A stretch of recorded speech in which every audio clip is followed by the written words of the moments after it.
What's up guys? For today's video nga pala ay magluluto tayo ng chicken inasal. Abay dito nga pala sa probinsya, lalong-lalo na sa mga parting bukid, ganon, parting taniman, ang ginagamit ng mga tao dito bilang pangluto ng sinaing or pangluto ng ulam ay panggatong or kahoy. Kaya naman talagang mapapansin ninyo na ang ginagamit talaga namin dito ay panggatong or kahoy. Kapag kahoy kasi yung ginagamit nyo, abay napakasarap naman talaga pagluto ng sinaing dahil meron kayong maaamoy na aromatic scent. Abay hindi ko nga pala nasabi sa inyo na kami pala'y umuwi muna dito sa Mindoro upang magbakasyon. Taas-taas nga pala yung mga kamay dyan, yung mga taong patuloy na ginagamit bilang pangsaing or pangluto ng ulam ay kahoy. Or just comment down below and type panggatong. So hinugasan ko na nga pala yung bigas dito ng 3 beses. Abaw 3 beses yan ha, hindi lang 1 beses. Abaw ang usapan magluluto ng chicken anasal pero napunta sa paghugas ng bigas. So eto na nga, naglagay na ako ng uling at pero bago nga pala ang lahat,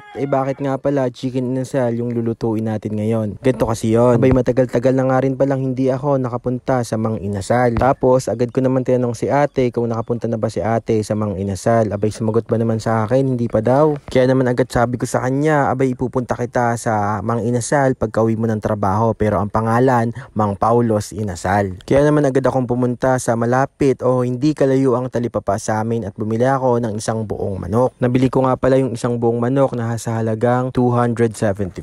Sinabi ko nga pala sa tindera kung kayang ihati ito sa 6 na parte. Agad naman itong sumagot, kayang-kaya naman po yan sir. At ayun na nga, nahati ito sa 6 na parte sa halagang 275 lamang. Meron na kaming 1 buong manok. Agad-agad rin naman kaming umuwi kasama ang pamangkin ko upang i-marinate ang manok. Akalain mo yun, ipagpalagay na lang natin ni tig 180 ang halaga ng isang order ng PM1 sa Mang Inasal. Tapos itatayong spito sa 6 para sakto sa aming 6. Ilan na agad yun? 1,080 agad ang magagastos ko. Samantalang yung 1 buong manok ay tag 275 lang. I-plus mo pa yung mga rekadong nabili. Siguro soma total nasa 200 plus lang or 300 plus, pero hindi pa siguro aabot ng 350. Kaya mapapasabi ka na lang, thank you Lord. Sa mga mahilig nga pala dyan magmang inasal, itry nyo na rin yung food hacks na ginamit ko. Sa mga oras nga pala to ay nahirapan ako kung paano ang gagawin ko. Kung paano nga pala maluto ang chicken inasal dahil wala nga pala kaming tong. Mahirapan naman kasi talaga ako dahil mahirapan ako kung paano ibaliktad ang luto ng parte. Kaya naman napaisip din ako kung paano ko maluluto ang manok na ito. Buti na lang gumana ang utak ko na walang ibang laman kundi ikaw ay charot. Habang ako nga pala ay nag-iihaw dyan ng Mang Inasal,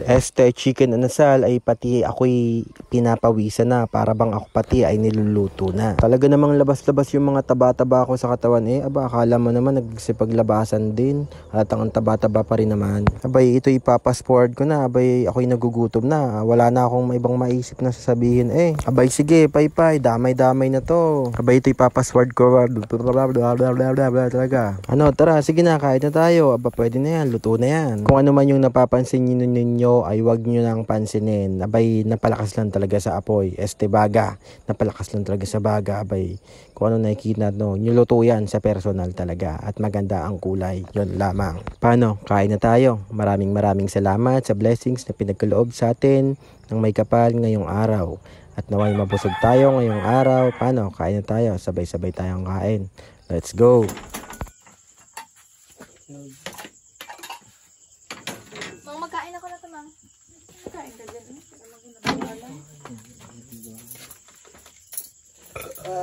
gusto ka na ako sa amoy lang